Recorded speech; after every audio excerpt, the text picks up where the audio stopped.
my fit and moody friends, and welcome back to my channel. If you're new here, my name is Amanda. I am a 40-year-old personal trainer, and I had a hysterectomy almost a year ago now. I made this channel just to help other women like myself post-hysterectomy and dealing with getting back into the gym again and exercising and basically just getting your health and fitness back to the way it was pre-hysterectomy. So I did get a comment on one of my videos about getting a flat tummy and how it's hard to maintain or get a flat tummy after your hysterectomy. So on today's video, I'm going to show you just that. I'm going to show you how abs are literally made in the kitchen. You have to track your macros, you have to track your calories, and then I'm going to show you exactly what apps or websites to go on so you can find out how many calories or macros you should be eating and exactly how to track it with MyFitnessPal.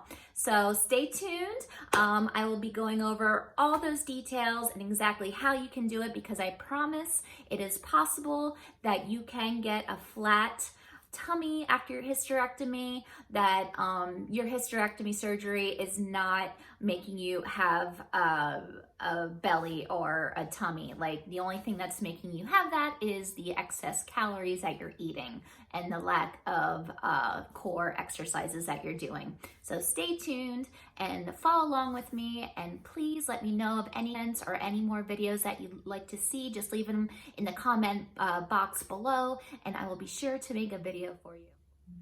Okay guys, like I said, abs are made in the kitchen. So the first thing you have to do is track your calories. How I did this was go to one of these macro calculators, and you go on there, and then all you do is fill out this little, it's not like a test, it's just like a little form to show you this is how they come up with your calories and everything. So I'm 40 years old, I'm a female. Does that say 49? Oh my God, I'm not 49 yet. I am 40. It's hard to, oh my gosh, this is a lot harder than I thought.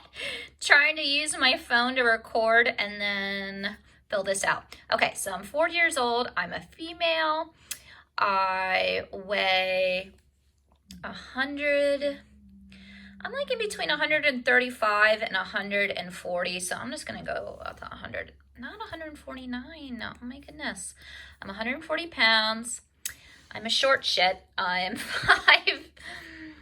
5'4", and I always just do the normal, and I am not sedentary, but when you first have your hysterectomy, you are very sedentary. You don't move at all. I literally did not get off my couch. So I would normally hit that at that time. But now I'm more moderate because I do work out 5 to 6 days a week, and I work now and all that. So okay, so if you're happy with the weight that you are when you get your hysterectomy, you just want to hit maintain. That's what I did, because I was pretty happy with the way I was. I just didn't want to lose any weight. So the maintain will just keep you exactly where you are, even with no activity, whatever. So for me, for right now, this is what I should be eating: about 210 carbs, 140 protein, and 67 grams of fat.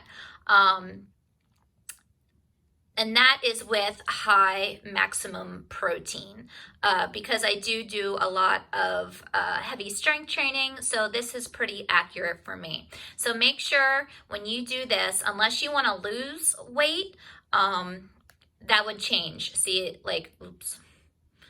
If I want to lose, that would bring me down to 1,600 calories, 140 grams of carbs, 140 grams of protein, and 53 grams of fat.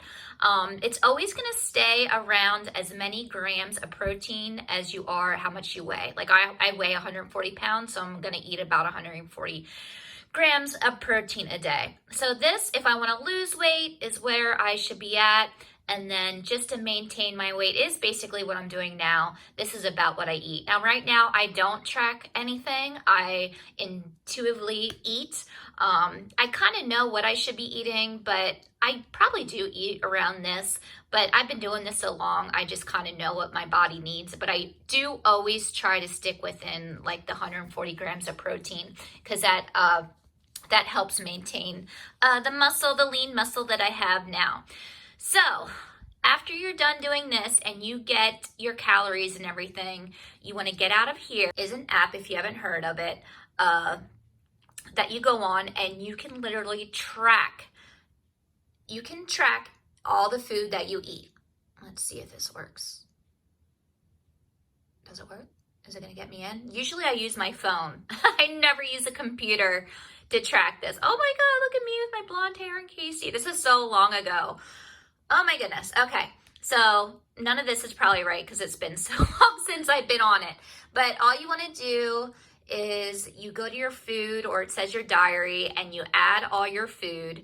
And basically this app adds all your foods up and it tells you exactly how many carbs, fats, and protein you have for each day. And you want to follow along with these and make sure that adds up to the same amount that the calorie counter gave us. You know how it said I had like 140 grams of protein and 60 some grams of fat. Well, you want to make sure you add all your food up for that day and make sure you're hitting those numbers. You can go like below 5 or above 5 grams, whichever one you want, but you want to try to hit those numbers and stay on that. And what I used to do is I used to go the night before and track everything and put this all in, so the next day I would see exactly what I'm eating and just stay within those numbers. That makes it easier, I felt. So that's exactly how I did that, guys. And I promise you, if you stick within those calories and the macros they gave you, you'll be able to maintain your weight just like I did. I didn't gain any weight. I didn't really lose any weight either, but I was super strict when it came to that after my hysterectomy. So I didn't gain any weight. As long as you're strict with that, you can do it, I promise. So now I'm going to go downstairs and show you some core exercises that you can do post-hysterectomy and hopefully get rid of that belly pooch or whatever you got going on. So stay tuned. Okay guys, I am back in my living room and I'm going to show you some exercises that you can do to flatten that tummy. I just wanted to give a little disclaimer to you guys. Whenever you do any kind of core or any kind of exercise after a major surgery like a hysterectomy, always consult your doctor. A lot of times they're going to tell you to wait the 6 weeks, and I completely agree. I did start to do a little bit of core exercises, very, very moderate, very light core exercises around the 5-week mark. That was me. That's what I decided to do. And not everyone's going to recover like I did. I was very, very healthy and very fit before my hysterectomy, and I think that helped a lot with my recovery. Not everyone will be like that. I even had some comments from other women saying that they had a lot of problems after the hysterectomy with exercising, and it didn't work out for them the way it did for me. And I understand that because everybody's different. And this might not work for you like it did for me or like it did for anybody else, but I'm just making this video to show you guys what helped for me and what I did. And I just ask that you please consult your doctor to make sure it's a right fit for you. So I'm going to start out with some very, very light exercises that you can probably start at that 5 to 6 week mark. And then I'll work my way up to some more intense core exercises that you can do later on in your recovery. So the first one I'm going to start with, it's called the bird dog. It's very light, it's very moderate, but what you want to do is you want to get on all fours and you really want to keep your core tight as much as you can. We're really trying to strengthen our core right now because it is weak. I understand that, especially after your surgery and at that 5 to 6 week mark, you are weak, but you can build it up, I promise. So you want to keep that core up, or keep that core tight, and you want to lift your right arm up and your left leg back. Keep that core tight. You really have to stabilize your core in order to do this. And then you want to switch. Left arm up, right leg out. And you just want to keep rotating. And in order to stay up, you have to keep your core tight. So you have to keep it stabilized. So that's one thing you want to do. To be honest, the first thing I think you should do is just working on bringing that core in and out. Curling in, really squeezing your butt in, curling that belly button in, and coming out. That's a good starter just to start with your core and getting that strong. Coming in and then out. Honestly, probably start doing that the first week or two when you're able to start working out again. And then another exercise once you started working out for a couple weeks, some lying leg raises. So all you're doing is lying completely straight on the ground and just lifting your legs up and coming down. Bringing them up and down. In order to bring your legs up, you have to contract your core. Your core has to be engaged. So really keep that core tight. Bring it up and down. Up and down. Maybe even try holding a couple seconds and down. Hold and down. And then after that, start one hand up, the other leg down, and you switch. Right arm up, touch that left leg. The whole time you're keeping that core tight, switching and turning. This is also working your obliques as well, because you're turning and twisting while you're keeping that core tight. Turn and twist. Now I'm going to show you guys some exercises that you can do on the stability ball.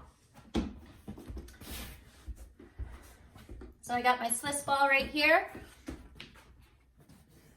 You can't see me. I am horrible at recording videos, you guys. I'm so sorry, but I'm doing my best. Hold on, let me switch this.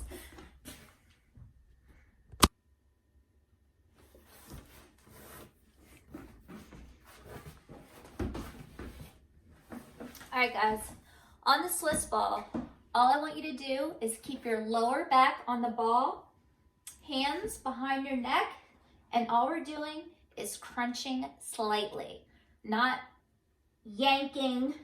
I don't want you yanking your head and pulling yourself up because that will mess your neck up. Just a slight hold on the back of your neck, engage that core, and crunch and down. Crunch and down. Okay, this is a very low intensity exercise, but it will help you really engage that core and tighten up. Just a light crunch. So guys, I'm gonna move on to a little bit more high intensity work. So let me move my camera down a little bit. Now we're gonna do one called the Swiss ball pass. You're gonna put your feet around the ball. You're gonna lay down, arms up, catch that ball, and come down. And switch. And pass. And switch. This exercise, I would definitely say would be maybe 6, 7, 8 weeks post-hysterectomy after you've been working out, because you really have to have a strong core and you really, really, really have to be able to engage. So that is a little bit more advanced. I would definitely say that. Here's another one that's slightly more advanced. Ball back, arms out, legs back, and you're sitting up and coming down. Sitting up, Keep that ball up and coming down. And then, if you want to get all crazy, when you come up, side to side, back up and down. So not only are you working your core, you're working your obliques. Get those side muscles for your abs and down. Come up, side, side, and down. Like I said, that exercise is definitely a couple weeks into your recovery. And I'll say one more time, guys, please consult your doctor. I'm just showing you guys what worked for me, and it could possibly work for you too. Those are just a couple exercises that I have. I have a lot more. If you ever want to learn more about some core exercises, please leave a comment below, and I can make a whole video for you of the core workouts and core exercises. So just let me know. And that is going to conclude my video today, guys. I hope you all have a wonderful holiday, and thank you.